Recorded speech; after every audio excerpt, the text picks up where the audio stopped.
कधी आहे सर्व पितृ अमावस्या? सर्व पितृ अमावस्या तिथी प्रारंभ 20 तारखेला रात्री 12:17 सुरू. अमावस्या तिथी समाप्ती 21 तारखेला रात्री 1:24 संपेल. उदय तिथीनुसार सर्व पितृ अमावस्या 21 तारखेला साजरी केली जाईल. यावेळेस सर्व पितृ अमावस्येला शुभ योग आणि सर्वार्थ सिद्धी योग देखील आहे.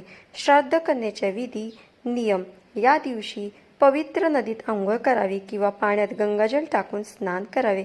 हातात थोडे तांदूळ घेऊन पितरांचे स्मरण करावे आणि श्राद्धाचा संकल्प करावे. जलात अक्षता टाका आणि जल देवांना अर्पण करा. मग पितरांच्या नावाने तर्पण करा.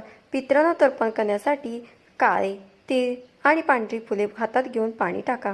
तर्पण करण्यासाठी तर्जनी आणि अंगठ्याची मदत, दरबग्या आणि अंजली तयार करा. अंजलीत जल घेऊन ते रिकाम्या पात्रात टाका. सर्व पितरांना आठवून प्रत्येकाच्या नावाने 3 वेळा जल अर्पण करा. तर्पण करताना ओम पितृभ्यो नमः चा जप करा. नंतर तर्पणाचे जल एखाद्या झाडाला अर्पण करा. गरीब ब्राह्मणाला बोलावून भोजन द्या.